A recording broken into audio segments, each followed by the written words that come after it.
Hello students, hope you guys are fine. Today I'm going to take a session from Conversational English. So we had already studied Conversational English in our first semester, right? So the topic which I am teaching today is from your second part of Conversational English, which is for the second semester. So before starting the topic, I will request all of you to please open your textbook of Conversational English and go to the first chapter. So I will be teaching the topic explain the use of signaling expressions in conversations, the second topic from the first chapter of your second semester course. So I hope you have opened your textbook now. So we'll move on to the next slide then.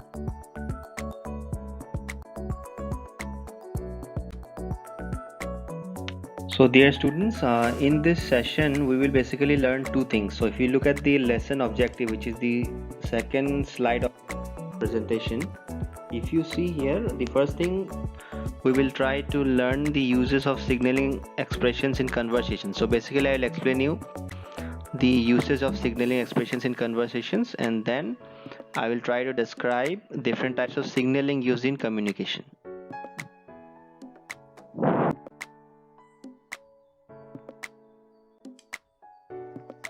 Dear students, so let's start our class today. Now let's see at this image. I think all of you know who this person is, right? He's a traffic policeman. And I think we have seen traffic policemen all our lives, like whenever we are traveling on the road. So how does a traffic policeman interact with the people who are traveling on the road? Mostly by using his hands or using the whistle which he has, right? So basically if you look at this person here, with his left hand he is asking someone to stop. Similarly with his right hand he is asking someone to come forward. So a traffic policeman never, or I would rather say rarely, comes and talks to you. He is going to interact with you only using signals. So this is basically what we are going to learn today, that is signals. I think all of you students also have experience of using signals in your life, right? Sometimes in exam you do that, right? Suppose you don't know the answer for certain question, so you definitely don't ask your friend which is sitting next to you verbally. You try to ask him using signals, right? Through using your fingers or using your eyes, okay, rolling your eyes like that. Okay, so and also in our last semester, I think in Conversation English 1, you had certain topics on non-verbal communication, that is use of signals or expressions, body language and all, right? So this is basically what we are going to learn in this class today.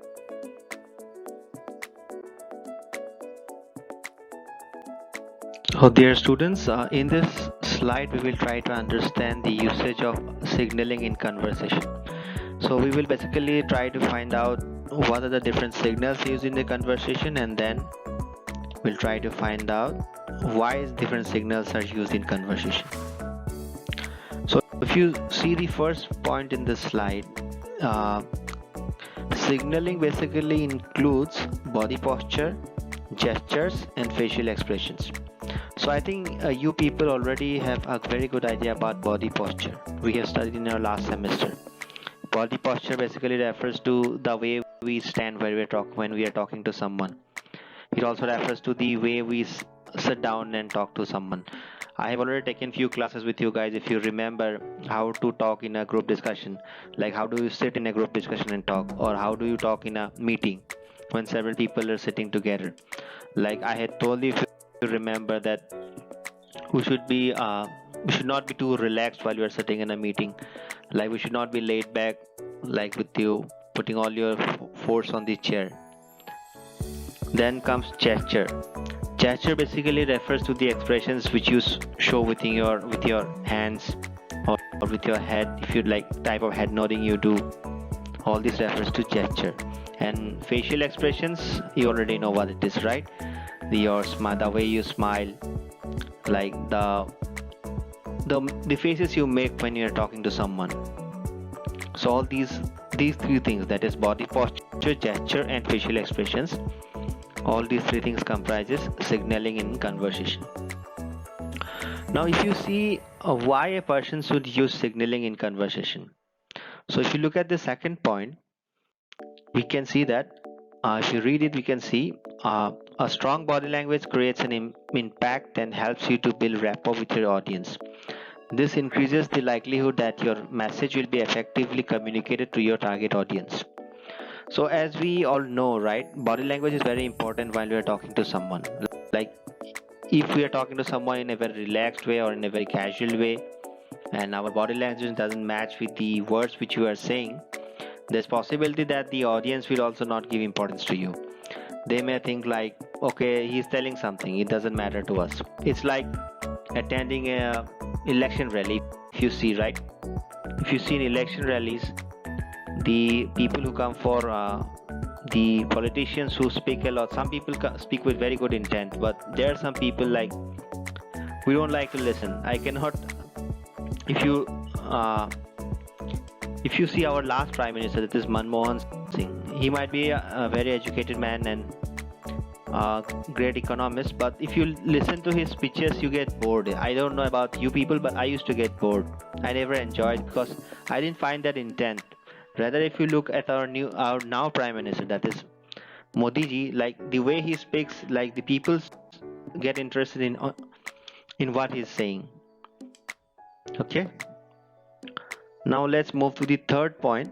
The third point, it says body signals help you to express your feelings in an effective manner, helps you to connect with your listeners and keep them interested and focused, which is very much similar to the second point of this slide. So body signals, using your body signals, you need to express your feelings. Like suppose you are happy, your body language will be different. Suppose you are sad, your body language will be different. If you're confident, if you're confident, then your body language will be different. So all these are very important when you're talking to someone. Like to show confidence. Like if you're very silent, if your voice is very low and you don't look confident, so even if you're telling something true, people might think, okay, this guy is just telling, or maybe he's bluffing, right? So right body language, your body language should match with your feelings, and the talk which you are doing, all these are should be in line. Now let's move to the next slide.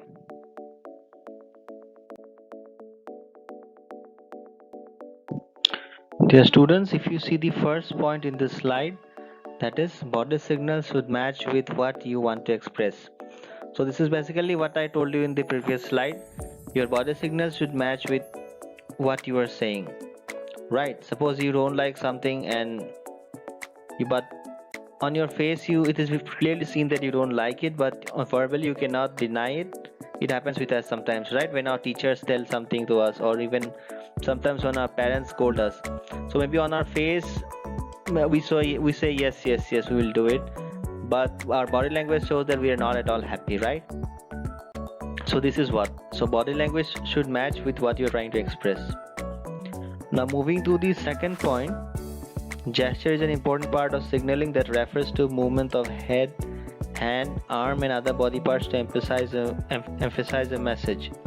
So gesture, as I said in the before also, gestures are basically movement of your hand, arm, then your other body parts. Okay, so again gesture should also match with what you are trying to express. So students, now I would request you to kindly read the topic from your book, that is explain the use of signaling in expressions in conversation. So kindly read this topic. Then once you complete reading this topic, we will move to the next slide.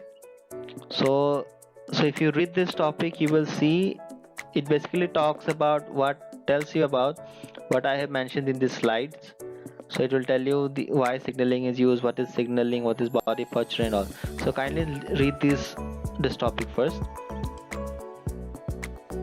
Okay, you read till it starts with gesture again. Okay, read till that point. So once you are done reading, in the next slide we will try to learn some gestures that are used to express feelings or ideas during communication.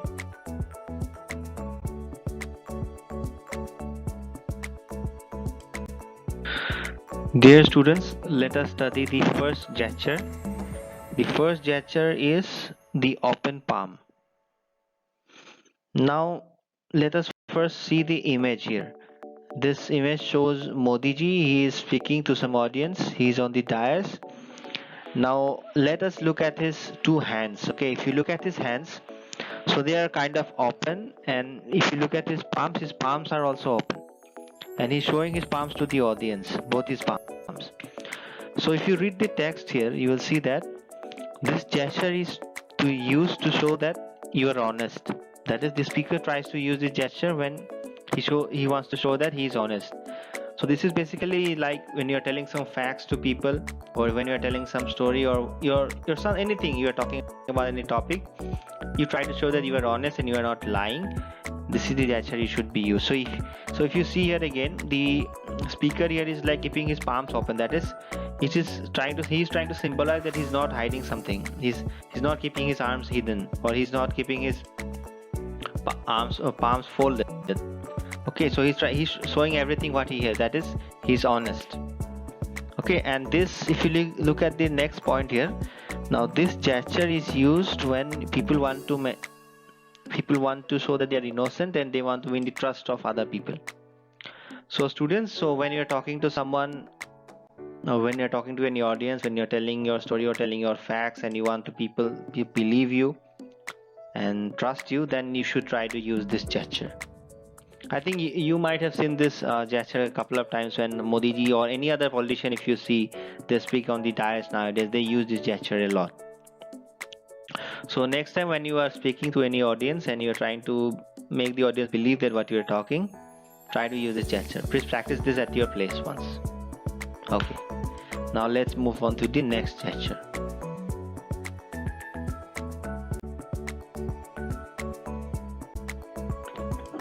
Dear students, the next gesture is the palm back.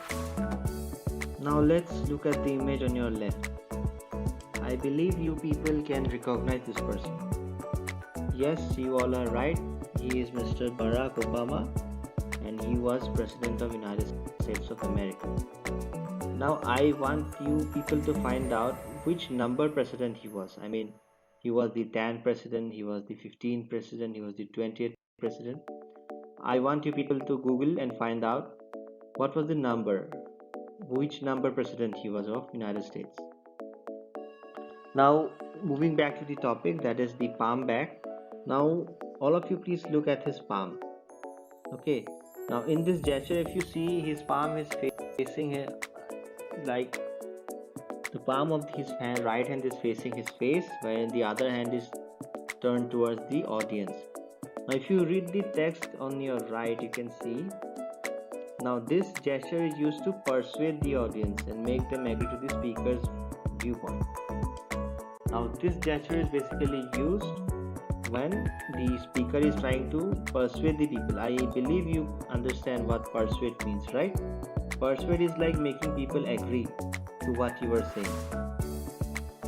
Persuade is like making people agree to what you are saying. So if you look at the image which is given in your book, so please refer to your textbook now and go to the section where it talks about the palm back. If you look at this section, there is another image of President Obama here. Now see, if you look at this image again here, look at his hand. So this is again palm back. So here Mr. Obama is trying to convince the people on certain things which he is telling. So this gesture is basically used when you are trying to persuade or convince the audience. So students, so next time when you are talking to any audience and you are trying to convince the people what you are saying, you can try to use this gesture. Okay, so please practice this once with your palm facing you and the other side of the hand and the palm facing the audience. Okay, like this. Thank you. Now let's move on to the next slide.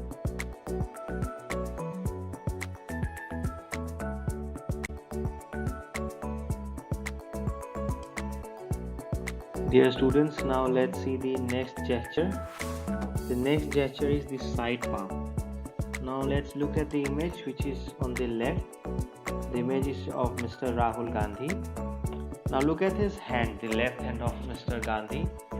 So he is pointing his left hand towards the audience.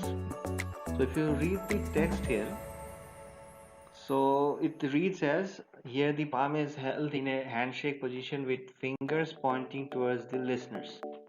So in this gesture, the person like points his hand towards the audience. Now if you read the next point, this gesture is used to persuade listeners to agree to the speaker's point of view. Okay, so in this gesture is again used to persuade the audience, like in the previous gesture.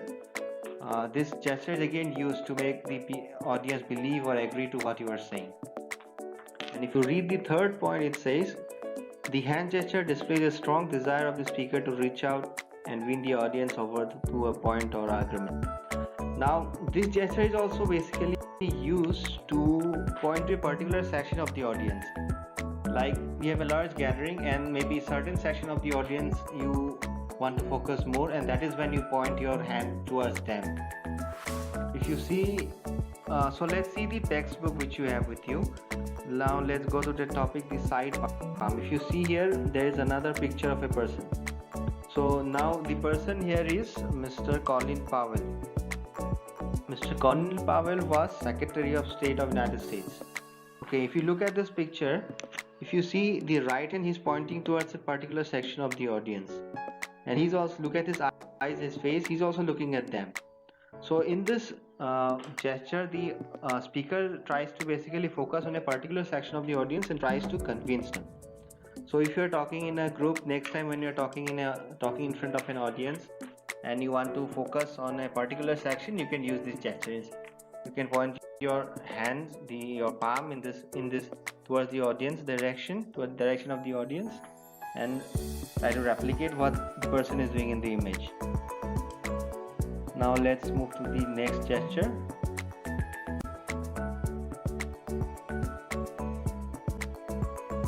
Students, the next gesture is precision grip. So students, I believe you know what precision means, right? Precision is like accurate. Now let's see on the image. Let's see the image which is on the left hand side. So this is an image of Mr. Donald Trump, who is the President of the United States. Now look at his right hand. Like, see, with his right hand, the index finger and the thumb, it's like he's holding something. Okay. Now let's read the text which is written here. Now in this hand gesture, the speaker acts like he is gripping an imaginary object with the first finger and the thumb. Look at this image. The person is like holding something with his two fingers, the first two fingers. Now the precision grip gesture is used when explaining finer points or details of an argument to the listeners. Now this gesture is used by a speaker when he is trying to explain certain fine points, like certain very unique points or very accurate points, now which are very important for the audience to understand. I mean, when you're listening to a speaker, so a speaker might talk for like 30 minutes. Forget the speaker. Let's focus, come back to our class. Suppose we have classes of 2 hours, right? And during this 2 hours, the teacher talks to you about different things in the classroom. And in that period, there are certain times when the teacher talks about very important things, or maybe some formula, or maybe some concept and all. So the of the entire class, only that particular time period or particular topic is very important, and at that point of time, the speaker can use this precision grip gesture, where he tries to explain very minute or delicate or precise things to this audience. So if you read the third topic, the third point from this slide, it refers to the same thing. This gesture is also used when explaining something that is very small or delicate. So this is when the speaker tries to explain things to you which are very minute, that is, which as a whole the audience may ignore. So he tries to make the audience listen to the topic by showing this gesture, that this thing is very, very important, even though it may look minute or small. So students, when you are talking to any audience next time and you want to explain some very precise topic or very delicate topic or very important topic, you can use this precision grip gesture to make the audience believe that, or make the audience give more concentration to the topic which you are talking. Now let's move to the next slide.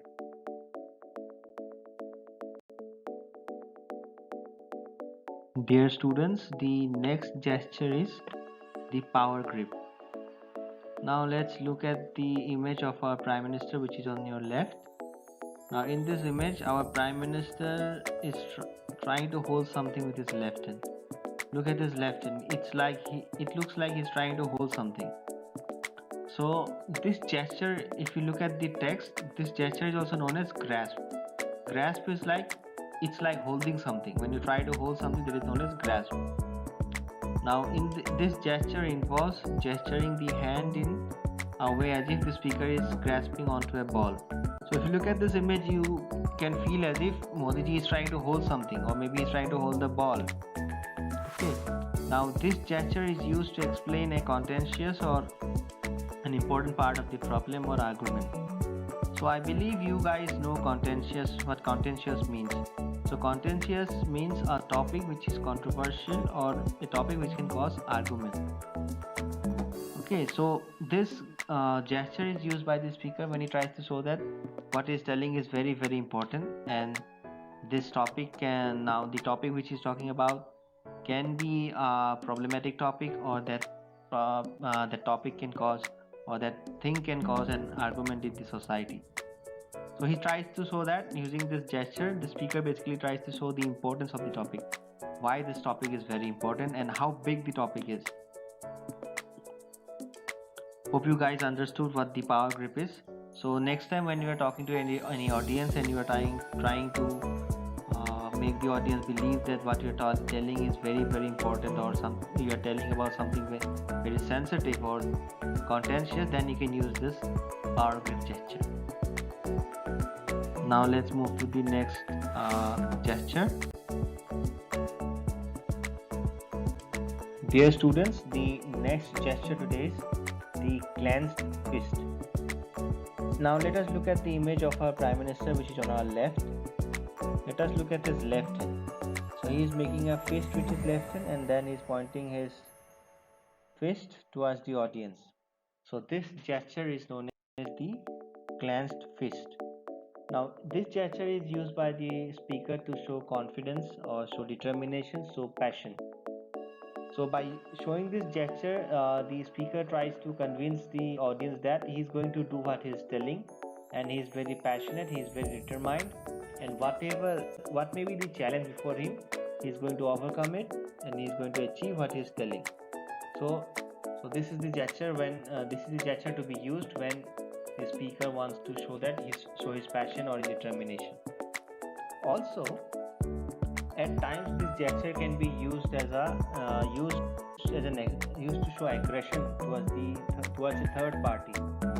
Imagine sometimes it happens that our relations with our neighbor, that is Pakistan, is not good at times, and then we see speeches of politicians from our side, and also we sometimes see speeches of politicians in Pakistan, and the politicians in India, similarly the politicians in Pakistan want to show aggression towards India. Similarly, the Indians want to show aggression towards Pakistanis.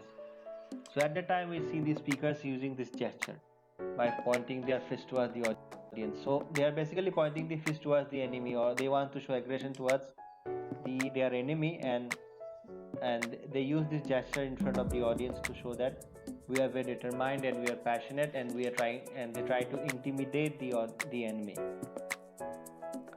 So students, so when you are speaking to any audience, so if you want to show that you are very determined and you are very passionate and you are going to overcome all hurdles or all problems and achieve your goal, you can use this gesture. Now let us move towards the next slide.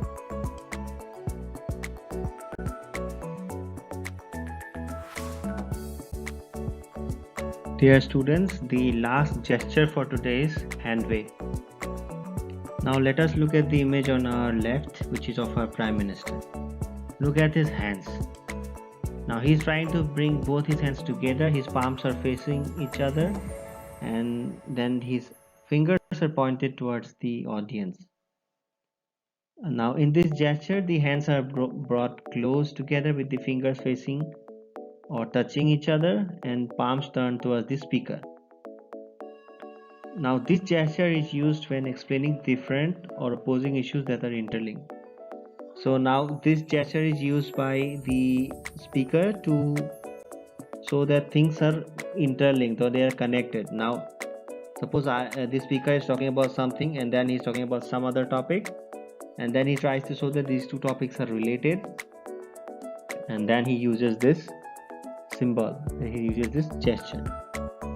Now this gesture is also used when the presenter wants to connect various thoughts together that have been presented to the audience.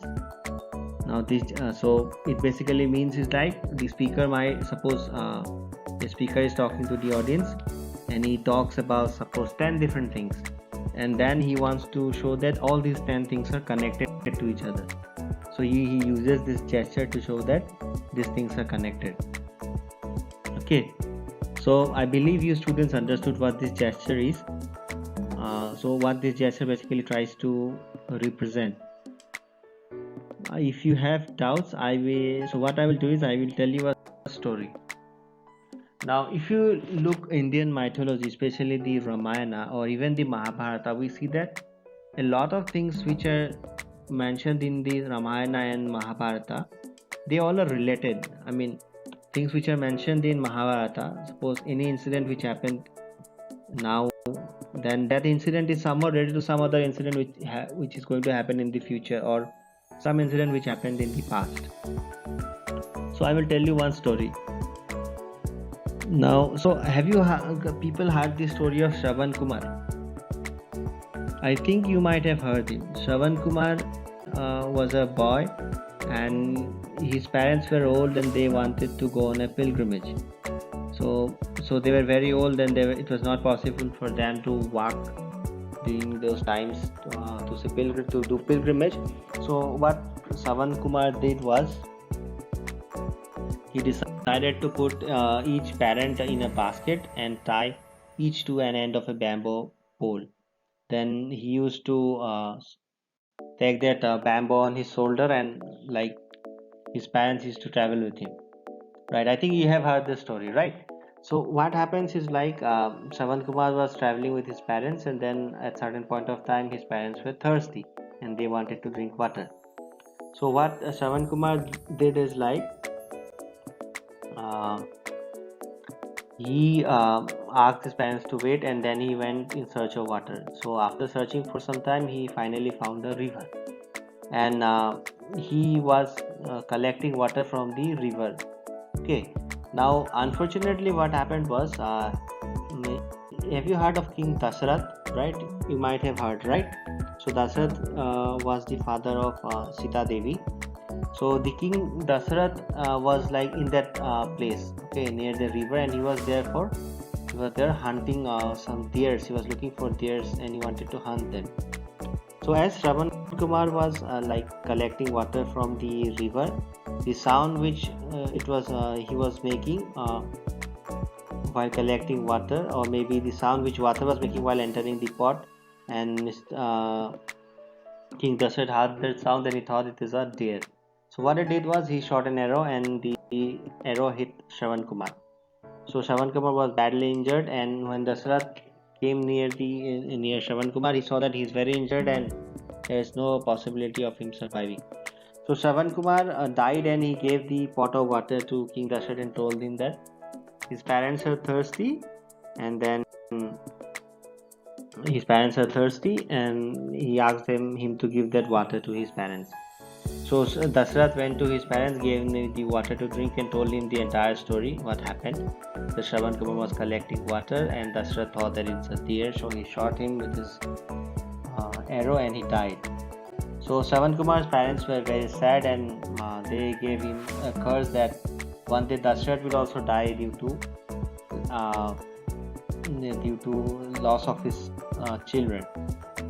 So as like Shravan Kumar's parents were very sad because Shravan Kumar is no more, similar pain King Dashrath will also face in his life once for his child or for his son. So that story ends there, okay, and then there is nowhere Shravan Kumar. So life goes on. Dashrath gets married, and he has son, and then Then we come when Lord Ramji comes into the picture, and when we all know, right? Ramji had to go to the forest for 14 years, I guess, right? He had to stay in the forest, and at that time, this curse of Shravan Kumar's parents hits King Dashrath, and ultimately Dashrath also died, because when Dashrath died, he could not see his son because Ram was in the forest. He was very sad, and then Dashrath died. Now, these two stories, if you see individually in Ramayana, they don't look very much related. Okay, Shravan Kumar died, his parents cursed Dashrath, and then Ram goes to the Lord Ram goes to the forest, and then we come to know, okay, that is the curse which hit Dashrath so many years down the line. So now, if you try to interlink these two stories, then you can use this gesture. This gesture, which is hand wave. Okay, so I think you have got a little bit of idea about what is hand wave gesture. So this is basically used to interlink things which may look different at a certain point of time, but they are connected to each other.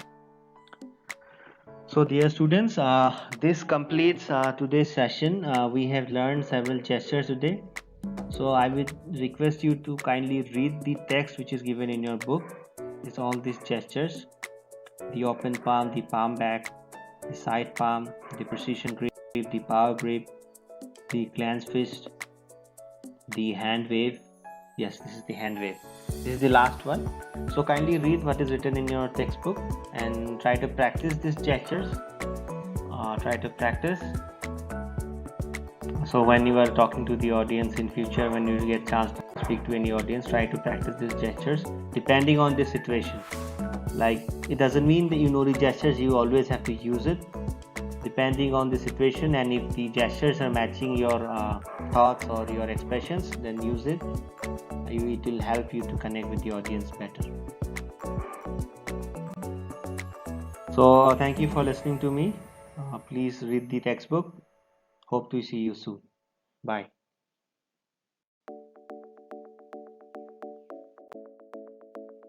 Dear students, the last gesture for today is hand wave. Now let us look at the image on our left, which is of our Prime Minister. Look at his hands. Now he is trying to bring both his hands together. His palms are facing each other, and then his fingers are pointed towards the audience. Now in this gesture, the hands are brought close together with the fingers facing or touching each other, and palms turned towards the speaker. Now this gesture is used when explaining different or opposing issues that are interlinked. So now this gesture is used by the speaker to show that things are interlinked or they are connected. Now suppose the speaker is talking about something, and then he's talking about some other topic, and then he tries to show that these two topics are related, and then he uses this symbol, and he uses this gesture. Now this gesture is also used when the presenter wants to connect various thoughts together that have been presented to the audience. Now this so it basically means is like the speaker might suppose a speaker is talking to the audience, and he talks about suppose 10 different things, and then he wants to show that all these 10 things are connected to each other. So he uses this gesture to show that these things are connected. Okay, so I believe you students understood what this gesture is. So what this gesture basically tries to represent. If you have doubts, what I will do is I will tell you a story. Now if you look Indian mythology, especially the Ramayana or even the Mahabharata, we see that a lot of things which are mentioned in the Ramayana and Mahabharata, they all are related. I mean, things which are mentioned in Mahabharata, suppose any incident which happened now, then that incident is somewhat related to some other incident which is going to happen in the future, or some incident which happened in the past. So I will tell you one story. Now, so have you people heard the story of Shravan Kumar? I think you might have heard him. Shravan Kumar was a boy, and his parents were old, and they wanted to go on a pilgrimage. So they were very old, and it was not possible for them to walk during those times to do pilgrimage. So what Savan Kumar did was he decided to put each parent in a basket and tie each to an end of a bamboo pole. Then he used to take that bamboo on his shoulder, and like his parents used to travel with him. Right? I think you have heard the story, right? So what happens is like Savan Kumar was traveling with his parents, and then at certain point of time, his parents were thirsty and they wanted to drink water. So what Savan Kumar did is like uh, he asked his parents to wait, and then he went in search of water. So after searching for some time, he finally found a river, and he was collecting water from the river. Okay, now unfortunately what happened was have you heard of King Dasarath? Right, you might have heard, right? So Dasarath was the father of Sita Devi. So the king Dasarath was like in that place, okay, near the river, and he was there. Therefore, he was there hunting some deers. He was looking for deers, and he wanted to hunt them.